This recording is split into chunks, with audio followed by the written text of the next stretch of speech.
And did I get your name, sorry? You did not ask yet. Oh, what's your name? Kyle. First name, Kyle. Gotcha. My name is Reed. Nice to meet you. Hi, Reed. Hi. Yeah, so you found a street epistemology booth. There's a bunch of people who do this around the country, around the world. And we're really into critical thinking and skepticism and helping people think through their beliefs. Not so much about what people believe, but why and how they can check if their reasons are good reasons or not. Sure. So, yeah. How are you doing today? I'm doing okay. Yeah. You just mentioned something that got me thinking. You said if their reasons are good reasons, how do you define whether or not something is a good reason? Yeah, I like to keep it open for discussion. I have my own criteria, very broad criteria, but depending on the claim, it can get more specific. I can go into that more if you want. Yeah, please. See, I think that there's logical reasons for the way people behave and there are emotional reasons for the way people behave. And in this format, you may be able to very articulately and eloquently break down the logical rationale behind someone's behavior. But the emotional rationale might be a little bit harder to get at. I mean, you don't know my full story. If I were to make a claim that were, as to my behavior that was a little bit more emotionally grounded, it may be challenging for you or any other stranger to break that down effectively. It is hard, and sometimes we don't stay at like the facts, the epistemology level. Sometimes it goes down to the emotional level or identity level, and we can have very profound conversations about those we call psychosocial motivations. So that could be a reason someone could be at a certain level of confidence about a claim or something. Those more emotional type of reasons, yeah. Got it. Is this your confidence meter? That is a confidence meter. I like that. Yeah. What else am I looking at here? It can get complicated. Sometimes it's good to like have some reasons on the table, on the whiteboard, and then we can weigh each reason, give each reason a color.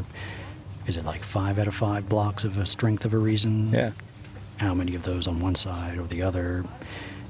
And if, depending on which way we're leaning, does that match the weight of our reasons? Is there a discrepancy? Why is that there a discrepancy there? Is there something missing that we're not talking about that is keeping you This is great. at a certain level of confidence? Yeah.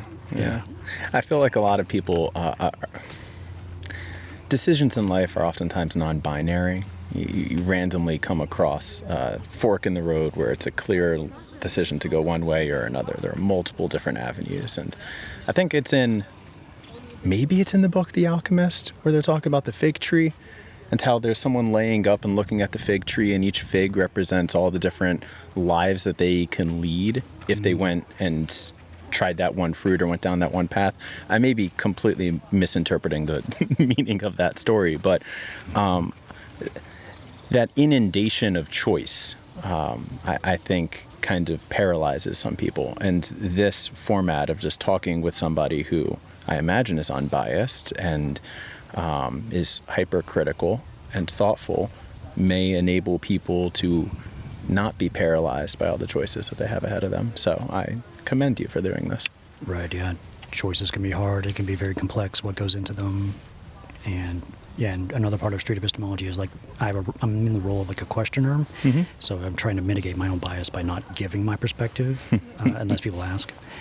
Then ideally the roles can be reversed afterwards. We can just keep going back and forth, but it takes a little bit to learn more about how to do street epistemology to reverse the roles, or I can just have a regular conversation. Sure.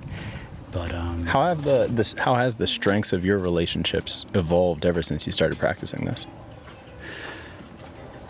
They've been less contentious, I guess. I see people more as just human beings. They're not identified with their beliefs. Right. They're just potentially mistaken. If I disagree with them, it lessens conflict that way. Well, of course. Well, you're also teaching yourself to be more open-minded. Exactly. Which is great. It's cool how I could hear all the sounds around us. I know, it's weird. I have to do some post-processing to get it down a bit, but Probably. works out okay. All right, so what would you like to do here? Would you want to have a claim that you think is true questioned and explored? Are you looking for with more of street like epistemology? an absolutism claim? It depends on your confidence. If you are 100% the conversation usually goes in a different path than if you're like less than 100% and you're making a what's called a deductive versus non-deductive argument. Okay. I'll do one. I'll do one. And I'll provide some context, even though it might bias you in the process. Sure. So I was raised by wow, that background noise is very challenging. Yeah, sorry. No, there's nothing you can do about it, but I'll just try and maintain focus. I was raised by someone who was born and raised in Israel and moved here when they were in their mid-20s, late 20s, and somebody else who was born and raised in the United States. And both of them were of the Jewish faith. I don't think either of them had that strong of an attachment to the religion, but in Israel, the religion is strongly intertwined with the cultural identity. And growing up, I did all the things that they asked/made me do, which is go to Hebrew school and take part in the cultural identity. And as I grew up, I found myself at a pretty early age emotionally separating from religion. I'd like to think of myself as a logical thinker, and maybe you could stress test that during today's conversation, but I just didn't see a logical reason to continue having faith. And I made it very clear to my parents, basically when I was 14 or 15, that I just didn't see the point in religion. And bless their soul, they have allowed me to kind of go down my own path and my own journey, and they've been really good listeners and supportive, and they don't want to force me into living my life in a way that I just don't want to live. And at this stage in my life, I feel like my ideas have become a little bit more extreme than I had originally intended, where I break down, for me at least, and it may be different for different religions, but seeing as Judaism is such a small component of the world population, I think that it's remarkably important to retain some sort of cultural identity attached to a religion, but separate the religious aspects from it all to the extent possible. So I'm now at a point where when I say I'm Jewish, and I'm using air quotes, oh, you have cameras. when I say I'm Jewish, it's that I align myself culturally to it, but I absolutely shun the religious aspects. And I wonder if that is an idea that is smart to have, a lifestyle that is smart to have in perpetuity, or if this is just kind of like a stepping stone phase in my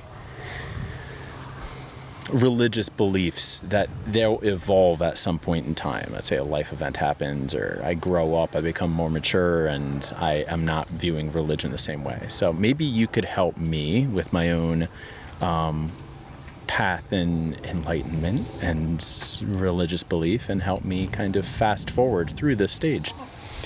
Yeah, maybe one thing this is about is like trying to get away from extremism, and I'm hearing maybe some religions are extreme, and if someone is identifying with the religion, both, with the religion or with the religion and culturally, if they're both together that way, that might be more extreme. But if you just identify with it culturally, that's less extreme. And there's just a question of like, should that continue where you remain just culturally identified? Is that fine? Or should there be less of a cultural identity at all? Should there just be just get away from it completely? Yeah, I think I took a few different ideas and kind of bundled them together, and you're right, maybe we should separate them. So my more extreme belief is that I see no reason to be religious at this stage in human history. And what do you mean by that, to be religious? I think the original intent for religion was to kind of create a set of expected rules and behaviors in a society so that society can function correctly. We're a very tribal people, and we need people to get along in order to remain effective as a tribe. And religion brought people together under a shared belief and shared fears, and kind of provided the baseline rules of society. As we have evolved, as society has progressed, I think the rule of law has supplanted religion in terms of developing the expectations for humans. And at this point, I think the core purpose of religion is no longer as relevant. And of course, there are other aspects of religion that we can go into, but that is in my mind, that's the core reason for why religion originally existed. And I see that I think that has deteriorated over time. Okay, now I'm hearing a question like, is our modern set of rules, like the rule of law, sufficient to keep civilization stable or in good status in terms of social behavior or just ethical behavior? Well, I think the rule of law is constantly evolving as we progress. Like new technology and new modern day problems are forcing the rule of law to evolve. Like we're in a great situation right here. Not great, we're in a terrible situation with the virus, but the virus has provided a premier example of how the rule of law needs to adjust in order to account for the challenges that we face on a day-to-day basis. Mm-hmm. So I don't know if the rule of law will ever be sufficient, because it should be a living and breathing thing. Okay. Whereas by contrast, religion isn't actually. That's funny. It's more stuck in its ways. Yeah, I believe so. You know, Okay. we're not going to say that Moses wrote something else in 2023. Mm-hmm. So maybe the interpretations evolve over time, but I think of religion, the interpretations of religion evolve over time, but the text itself remains the same. Mm-hmm. Are there rules you follow that are not religious and not a law? Hard for me to answer that because I don't know. I haven't memorized every single religious text. There are some things I may do that lie outside of it or inside of it. I just am not aware. At this point, the way I conduct myself is kind of guided by what I just think and feel is right. And I believe that my thoughts about what are right are more so grounded in general experience and law more so than religious expectations. Okay. So your current method of judging whether a rule that you come across, whether it be religious or in law or maybe something else, is how you think and feel? Yeah. Your personal experience? Yeah. Okay. I'd say so. Any particular example we can go through and talk about? Yeah, What sure. is a rule that you think is good to follow that might be on the edge between law and religion or some other thing? I think a glaring example right now was with respect to the choice as to whether or not to get vaccinated. Okay. There is no law stating that you have to get vaccinated. Where's that coming from? There is no law stating that you have to get vaccinated. I also don't believe that there is anything in religious texts saying anything about vaccination. Nothing about vaccination. I would highly doubt that. But I think it's the right thing to do. And maybe my belief as to whether or not it's the right thing to do is grounded in some sort of religious ideology with respect to how to treat thy neighbors. Maybe it's just grounded in my experience with people, not wanting to harm others. Harm. Yes. Okay. That's a potential moral principle to reduce. It's good to reduce harm. Yeah. That's the principle we might be using. Yeah. If you have the choice to, if you could do something that has very little effect on you, but has the potential great effect on a broader society, why not do it? Mm-hmm. Mm-hmm. I guess where people will question me here, depending on their beliefs. Want some water? Sure, go ahead. I forgot to put it out. I'll put it out later. I think where people will question me here is whether or not getting vaccinated truly does harm you. But Yeah. that's just a whole other rabbit hole that I don't think we need to go down. Is harm the only value to consider, or are there other values to consider in this equation of the question, is the right thing to do to get vaccinated? Is harm at the top of that hierarchy of values to consider, or are there other values? Well, let's... that's two questions right there. Yeah. Okay, so maybe let's start with, let's widen the pie. What else is there aside from harm? In terms of... The question as to whether or not to get vaccinated. There's the harm to others. Mm-hmm. Help me brainstorm here. I follow a model of moral foundations theory where I like to get my category of values. Okay. Because they're like, I think that's pretty interesting in terms of how they were categorized in the research behind that. So it's like harm and care go together. Let me bring up my banners of Yeah. get this list here. Care and harm go together. Sanctity and purity go together. And degradation, purity / degradation. It's like there's a spectrum. The more pure you are, the less degraded you are. And then there's fairness, cheating. More fair is good. Less cheating is good. Mm-hmm. Loyalty, betrayal. Those go together. Authority and subversion go together. Oh, And liberty and oppression go together. wow. So there's There are a lot of ways you could apply that framework to this question. yeah, there's 12, and there's 6 pairs, I would say. Okay. And they're all along a spectrum? Mm-hmm. Interesting. And I heard harm, so it's on the spectrum of care to harm. Well, it's hard for me to keep track of all 12 and know where the hierarchy is. Yeah. Yeah. But I did think liberty comes into play there. Also, this conversation is kind of evolving away from the original intent, which is to kind of help address whether or not my ideas surrounding my religious identity are appropriate now and in the future. Yeah, we went on a rabbit hole. We tangent. did. So let's go back. Let's pull back up. So what is the question we should be talking about? I think the question, it's a cute dog. I think the question we should be, Just make sure this doesn't fall. I've had it fall and break, so.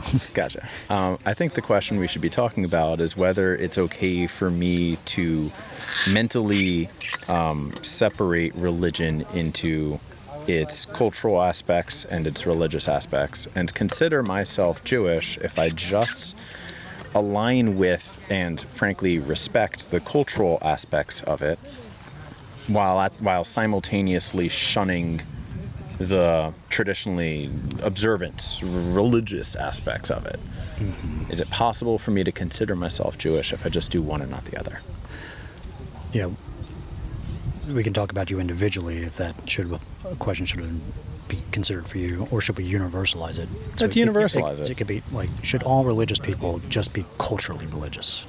Ooh, I like that one better. Let's do that. Okay, Yeah. I can write that down as our discussion question. Should everyone be culturally religious? Like even people who are not religious at all, should they go into a cultural religion? No. I don't want to force a cultural identity or upon be people. encouraged to. Yes, let's make it this. For anybody who considers themselves religious, so we're therefore cutting out the subsection of the population that doesn't consider themselves religious.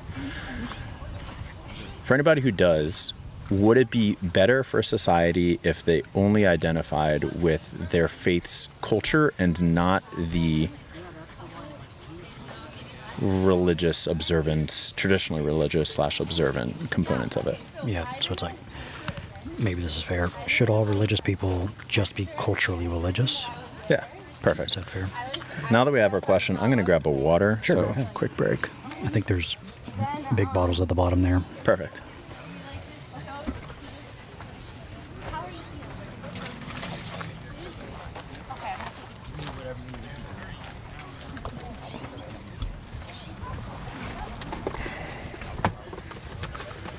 We talked in a few circles there, but I'm glad we narrowed down onto a point. We're back. Nice. Great. Now, before we get into reasons potentially, Okay. let's start out with a current level of confidence. You don't have to know mine unless you ask. But I don't want to know yours because then I'm going to get combative. yeah. And then feel free to update your confidence as we talk, or Sure. I'll recheck at the end and see if it's changed. Yeah. Just for science. And all right, so if all the way to the LOL right, that you bring up science in a conversation about religion. That's nice. you betrayed my vice. If all the way to the right is absolutely yes. All religious people should be culturally religious, or to the left, absolutely no, or in the middle, not sure, could be either way. I'm squeamish right now. You know why I'm squeamish? Why are you squeamish? All right, Neil, correct? Read. Fuck. It's fine. Can I curse on this? Sure. Okay. The issue as to why I'm squeamish is because the answer is it depends. That's what we're gonna come down to. You know, we can't just categorize. We have the word all right here. We can't do that. There's no possible way that we can derive some sort of rule of behavior for all people right here. These two kids in a park. There's no way we can do that. Because it absolutely depends on the context of who people are, where they live, what they have access to, what their future possibilities are, their surrounding resources and structures that enable them to go about their life. All right. It's going to differ for everybody. So what's your confidence for all in that claim and your confidence for most? All right, if that's all. Yeah. If it was changed to most, where would it be? How would I know what most is? I've seen so little of the world. All right, let's go here, just for the sake of conversation. Most. There, and I'll revise this, All right. because now we're talking about that. Up there, right? With 4 dogs. Okay. Now the woman was just looking out at the view, and everybody was like, they're trying to figure out, are you okay? So, you know, it all depends on how we're... Howdy. Oh, hi, Eric. What's up? How's it going? This is my friend Eric. Hi, friend Eric. This is Kyle. Doing well. We're having a conversation about stuff. Feel free to hang out. I got headphones over there. It should be connected. He's just another street epistemologist enthusiast. Great. So great. Can you hear me? Turn on to the left side. Should be turned on. Let's see, right here. Yeah, it might have just reset. Try now. Yeah, there Better. we go. There we go. Great. Excellent. You can listen in. All right, now, yeah. Nice not found, ready to pair. Ready to pair. I might need to turn this on again.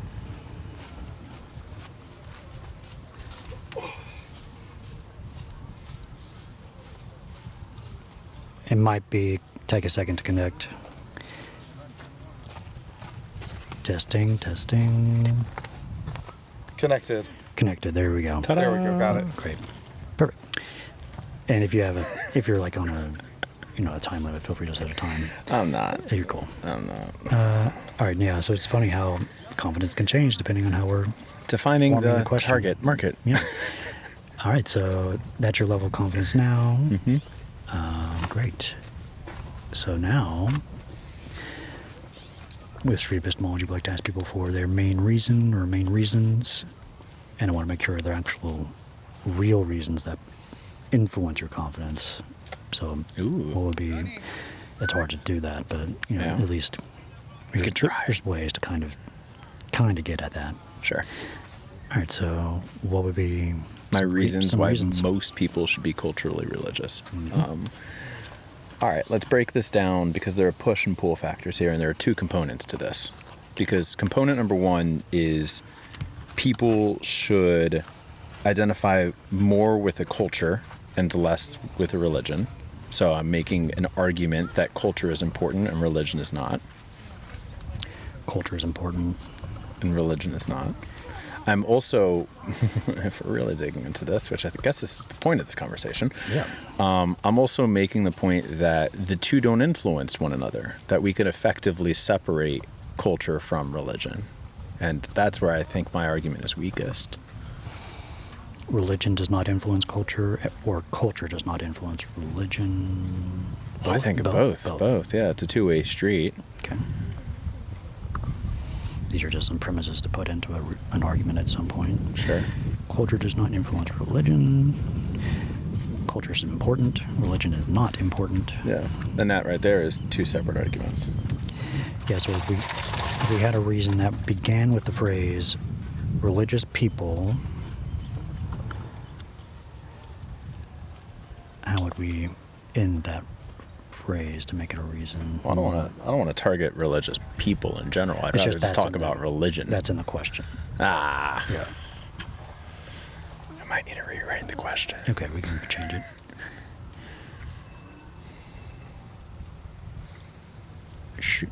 Religious people. I don't want to. What if we say, Put words in your mouth. is there a role for religion in addition to culture? I don't like that either. Gosh, Defining the question here is really challenging. That has been the hard part of this conversation thus far. Mm-hmm. Do we need to define it, or can we just start going, you want to define it? I do want to focus on a question, Okay. a specific question. Sure. It helps to narrow that down. Okay. All right. What if we rephrased it to, is there a role for religion in modern day society? Okay. So I think it's not exactly what we originally set out to talk about, but it's tangential enough. Sure. And in the argument, and it's not an argument, in the discussion, we can bring up cultural aspects if we wanted to. But I feel like that's a more targeted question that we can always circle back to. Okay. Is there a role for religion in modern day society? Yeah. It's better. Just quick sidebar here. Do you ever just like set up your audio equipment and sit in the park? Because this is so peaceful. The fact that I could hear everything, Yeah, that is. this is really great. I do have to like wait, in between people, and it's very peaceful. Yeah. Yeah. And it's nice. Anyway, is there a role for religion in modern day society? So then, all the way to the right is absolutely yes. All the way to the left is no. Oh, in my confidence? Yeah. Oh, my answer is hard no, and I'm very confident. That's towards in yes. that. I'm confident. Oh, okay. Yeah. Got it. Extreme confidence, not at all confident. Yeah. Got it. So I'm there. The hard. Yeah. Yeah. There. Gotcha. Now let's Oh. think of some reasons. All right. What pops in your mind right away? I think, God, I'm so biased. I think that if you are well educated, there's no need for religion. Okay. Why am I whispering? Because it's extreme. I think if you're well educated, there's no need for religion. If you're well educated, there's If no you're need well educated,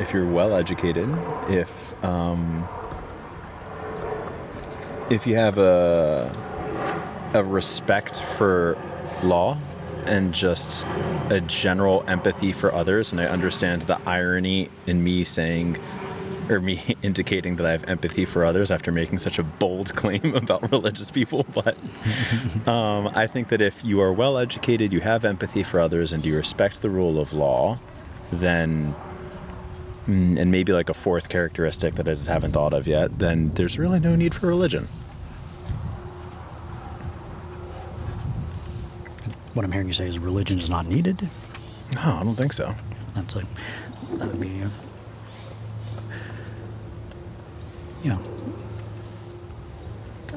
a reason to be at that confidence. Okay. Is that the right way to do this? Is that yeah, that's fine. Okay, great. Maybe we can question that. The assumption with that is that modern day society should just have stuff that it needs.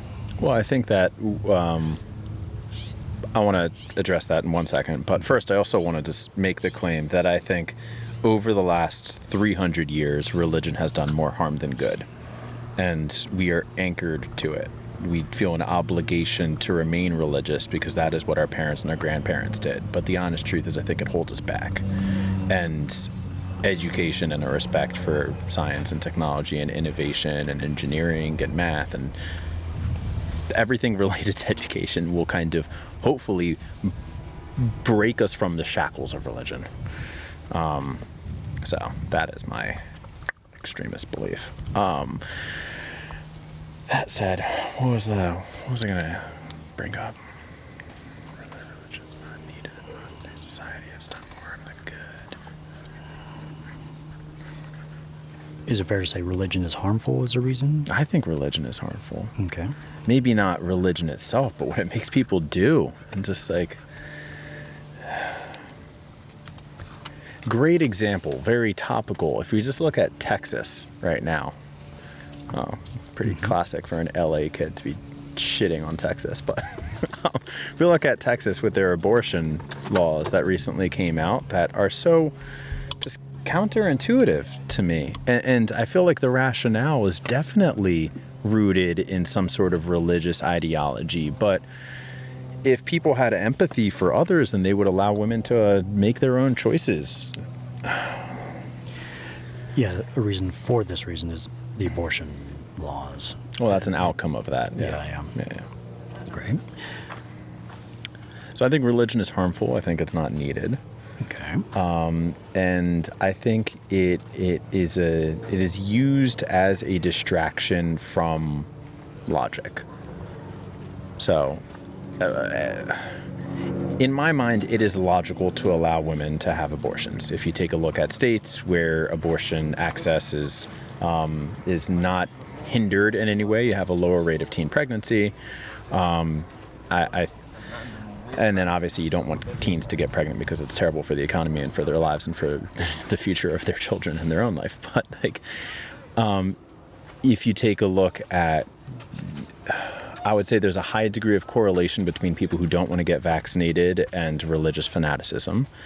And people unfortunately use religion or their interpretation of religion as an excuse to ignore what scientifically, medically makes sense. And sometimes economically makes sense.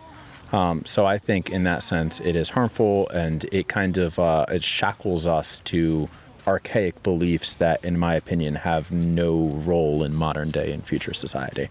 Okay. So part of that is what I'm hearing is religion is illogical. And you said something about logic. I don't want to say it's illogical, though it may be. I want to say that it shackles us to... Religion is oppressive? Oppressive, yes. But once again, that's not my point. I take guilt for that because I'm not effectively communicating.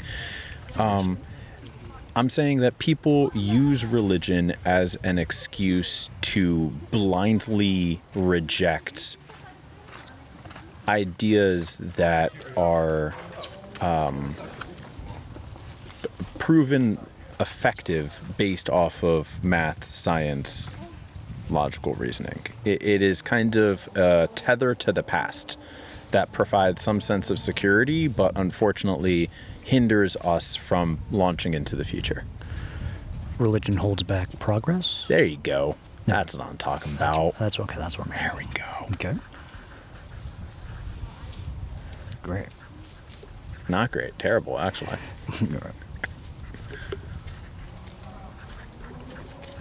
But part of my goal is just to help get clarity Sure. on everyone's beliefs. Great. So we got 3. Any others? Nah. Let's stop there and just move on to the next stage of the conversation. Great. Okay. How would you rank these reasons in terms of good or better, best? We're on a scale of 5, of like 1 to 5. If like If I were writing a 5-paragraph essay and these were my 3 supporting points, which one would I lead with? sure, if whatever you lead with is the strongest, what is the ranking of strong to weak in terms This of might be reasons? recency bias, but I certainly think it holds back progress, and that's probably number 1 reason. Okay. How strong from 1 to 5 of a reason? I would give that one a 5. 5 being very strong. Okay. You can put 5 black blocks on the right side. Neato. In addition to your 5 black blocks? It's just it's just that's how we keep track Okay. Sorry, I got the wind here.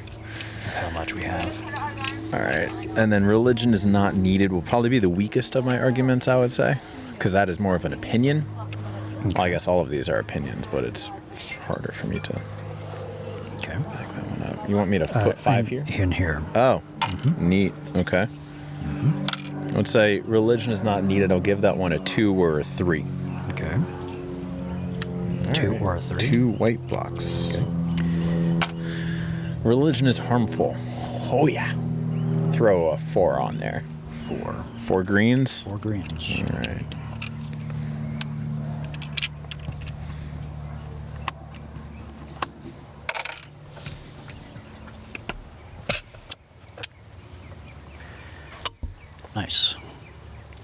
any reasons against this? Why I could be wrong. Okay. Well, I need to think of this. It's going to be harder for me to tell. So the question I should be asking is there a role for religion in modern day society? Yes, there must be a role for religion. You have someone, It provides us with a sense of optimism, and people draw strength from it. religion provides optimism. Hope. Yeah. Religion provides hope. Hope, yeah.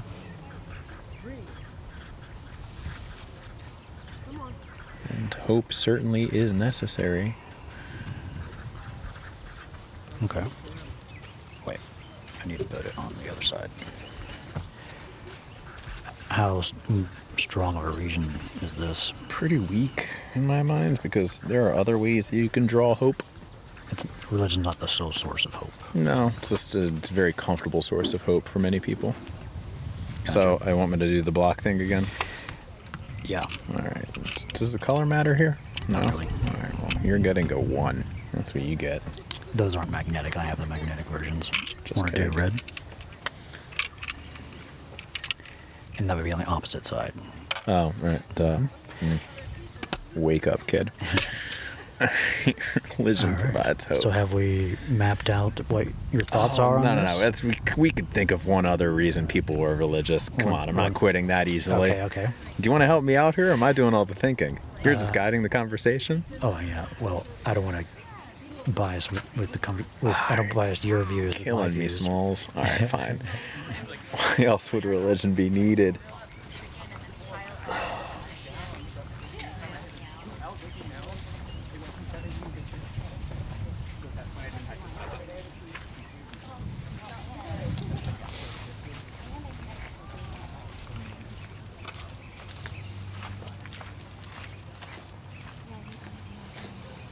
It's so hard for me to think of this.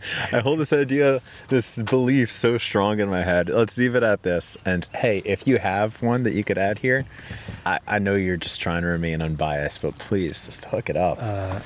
Hope, meaning, purpose, wisdom. Yeah. Any one of those. I hope to God, LOL. I hope to God people don't derive purpose from religion. Oh. It helps people. It helps to meet psychological and social needs for people.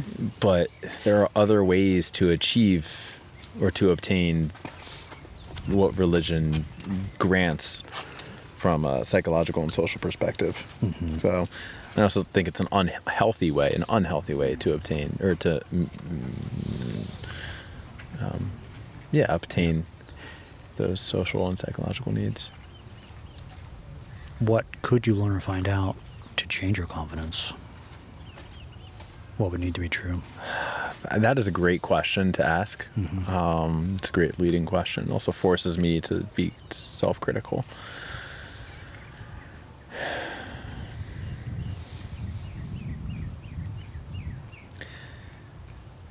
I think it would be way harder for this side of the argument to be bolstered to the point where my mind is changed. But it would be much easier for this side of my logic to be broken down and therefore change my viewpoint. Right. So if your strongest reason Comes toppling down, then it would be that would change your confidence. game on. So if you somehow learn that religion provides progress in some way, that would do it. Yeah, that would take me from a here to a here. And then you'd break down one of the other ones too, and then I'll be like over here. And then I'll probably leave this conversation before the line crosses out of just sheer for protecting my ego and my identity. Right. So, cool. I think we've gone for a while. I think 40 minutes almost. And this is fun, though. I try to be here on Sundays. Do you come to the park often? Do you come here often? I do come to the park often, yes. Nice. Yeah, I try to be here on Sundays, and I like to... Well, I'm assuming we can wrap it up here, unless you want to keep going. Whatever you want. I could wrap it up. I also could provide you with the opportunity to break down my strongest argument and prove me wrong. If you could effectively do that, then maybe I'll be more inclined to come back and have you break down the other two. Sure, we can. I don't want to I don't want this to be adversarial. I want us to work together to figure out how could we test that reason. You have my support there. Great. Let's not make it So adversarial. what would be a good way to test the relationship between religion and progress? Can you provide some examples? Maybe I could choose from one. I'm lost there. What would we need to observe to make us think religion either holds back progress or improves progress? Okay, so I think we would need to. What's some criteria to use potentially? as Sure. We would need to look at some sort of innovation directly tied to. I'm going to use the phrase "the church," and when I say "the church," I mean every religious. I don't know what the word is. well? Institution, home, whatever that is. Cute dog. So I would need to find a modern day example of the church influencing the development of some sort of either breakthrough technology or new economic idea or mathematical concepts, something that will lead to our society advancing its capabilities. Okay, so there's a relationship between innovation and progress. Oh yeah. There's certain things that provide innovation, but religion is not one of those things. That's what I'm hearing. Mm-hmm. Is innovation the only thing that provides progress? No, I think you can also look at progress in terms of just the way that people treat one another. There are definitely pockets of the world where this still happens today, but it was way more prevalent 200 years ago, where people mistreated one another because of their, the way they looked, where they came from, what their beliefs are. Once again, irony. And if we could find a modern day example of religion breaking down those biases and encouraging people to truly love one another despite their differences, then I will move one block from the right hand bucket to the left hand bucket. Okay, so what I'm hearing is some criteria of like love or tolerance. Love and tolerance. And the thing that frustrates me is I know that, yeah, it's a podcast. Hi, how you doing? That was cute. You're so red. Wait, am I? And what frustrates me is I know that I think I read some articles about like the Vatican and the Pope saying that we need to be more accepting of gays, as an example. And I know that the modern day Vatican is a little bit more modern, really, in its beliefs and its acceptance for others. But I just don't think that has trickled out to the broader faith.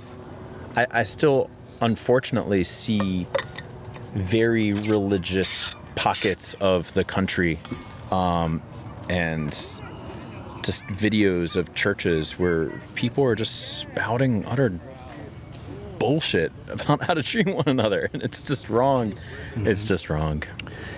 So I think, you'd have to tackle this one. Okay. So how could we tell if religion increases tolerance or decreases tolerance for like a group of people that like were not religious at one point, and then maybe became religious? What's a good way to test? Well, you're going to run into a lot of testing error there, because I think one of the challenges with religion is it makes you tolerant for people who look and think just like you. Like if I am Christian and I move into a neighborhood, and I'm not shitting on Christians, it's just a very prevalent religion and it just came to mind easily. But like if I am Christian and I move to a new neighborhood and I learn that my neighbor is Christian, I'm going to be like, I'm going to assume the best of you.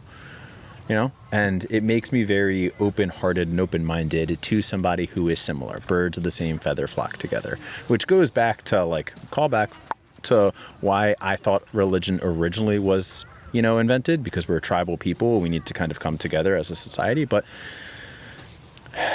I don't think that if I were Christian and moved into a neighborhood that I would, just I being like the general religious person, would be as open-hearted and as open-minded to somebody who were Jewish or Muslim or something else than as I would be to my Christian neighbor. So I would need an example. So going back to this, there would be some testing bias, because I think it makes people a little bit more accepting within the bounds of their identity, but not accepting of other identities. Mm-hmm. And that relates to tolerance of the in group or intolerance of the out group. Yeah. Yeah. How could we test if that's true?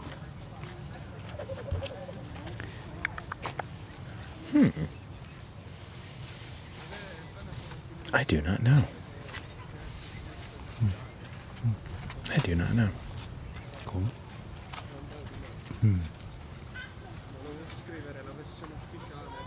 Anything potentially close to a testing process? A way of checking that claim? Anything we could observe to increase our confidence about that or decrease it? I don't know if this is directly related, but I'm wondering if we can gather, if we could do a script analysis of every single speech or sermon that was given, and kind of how you could run a movie script or just a company press release through an AI and determine what the sentiment of it is, whether or not it's positive or negative or warming or whatever. If we can do that same thing for every single sermon that is given in every single church, once again, church being a proxy for all religious institutions across the globe, and see what the general sentiment is, that would certainly provide some data points for me to consider with respect to whether or not religion is encouraging acceptance or encouraging the opposite of that. Okay, let's hypothetically say we could get that data next year. We could have all of the sermons transcribed or just analyzed in some way. And what are we looking for from the sermons, and how would that relate to the level of tolerance of the people listening to the sermons? Well, there are two components to this, right? There is whether or not the sermons themselves are encouraging people or are encouraging in general of acceptance, and we could look at just the theme of the sermon. There's an assumption in the language. If the sermon is intolerant, we're assuming it would influence the people listening. Correct, because the second aspect of this is how people then behave as a result of what they hear or what they learn from their religious institution. And that's where we run into all these different conflicting variables or conflating variables. Yeah. That'd be tough. So we can just measure the level of tolerance through some kind of analysis of the sermons. Yes. If they're more tolerant, that would potentially change that, or if they were less tolerant, it would be in support of that reason. Correct. And then there's just the general theme, which is what we've been talking about, but then there's also the exact content. Are we seeing religious organizations or people using religion as their rationale to hold back progress? So just go back and use once again an example that we mentioned earlier on, Texas, making it damn near impossible for women to get an abortion. Fuck you, Texas, number one. But number two, let's take a look at the advocates for those bills and the extent to which they used religious principles in their arguments as to why people should vote for that and be okay with that. That would be a good data point. Gotcha. Lots of good stuff there. Love it. Cool. How do you think the conversation went? Pretty well. I mean, it certainly evolved over time. I did not get a chance to answer my question that I had when I sat down, but that's okay. You know what? Like, this is pretty free flowing. This is a great day for it. I have nothing to do until 6 o'clock, so this is just a good time to explore. Have more clarity on your position? Not yet, but it certainly got my mind turning, and hopefully for anybody who watches this gets their mind turning. Nice, cool. Well, I'd love to pick it up later on, maybe next week. Feel free to take a little squishy puzzle piece. Then you can come back and get another color and build out the whole set with it after a series of conversations. Oh God, you got all the little gadgets. This is so cool. Yeah, thanks. Yeah, I'm gonna take one. Cool. I'm gonna go with blue. Sweet. All right, well, thank you, Kyle. Appreciate the conversation. Any questions for me? How do you think the conversation went? Great. I just got this toy like a couple weeks ago. I'm like still experimenting, playing with it, and I think it's interesting. It does help us get a sense of the weight of the reasons and the quality. I like it. Huh. And interesting topic for me. I like it. I wonder the extent to which you apply what you learn and what you practice here to your own personal life and how you make decisions. It's very similar. I do want to try to map out any reasons I have, get any assumptions clear, and I try to break my reasoning to see if I'm just rationalizing, see what would just confirm whatever I think, what would need to be true. Can I ask what you did for a living? Yes, do you hold a job outside of this? No, I have like a film, and then this. It's kind of related. I have a YouTube channel, and then I'm also a president of a nonprofit, Street Epistemology International, which is related to this. Of course. But that's my main job right now. Well, that was a leading question. My bigger curiosity is to what extent did you use these principles just in the back of your mind prior to you making a concerted effort to practice this? Not as much before. I started this and really thinking this way after 2016, 2017. Mm-hmm. So it's been a continual development process, but I'm getting better over time. Yeah. I'm sure it's like a muscle that you need to It is. train and develop. It's like I really need to be out here and practice face to face to get the biggest improvement as well. Neat. That helps. Well, thank you for your time. I'm sorry we didn't kind of get to as much meat in this conversation as you may have wanted, but No problem. This is great. it was nice. Thank you, Kyle. Sure. Have a great day. You too. See you. I'll help you clean up. Cool. Thanks. Yeah, let's reset. Wow. Right? So different. I know. The world is just somehow all of a sudden less vibrant because I can't hear every single sound. Any questions from the chat? There's only like 7 people watching. Hello, 7 people. Or where are people watching right now? On my Facebook, YouTube, second channel, Periscope, and Twitch.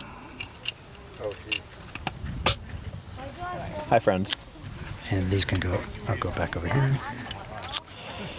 Thank you for your time. No problem. This Thank is you. neat. Thanks.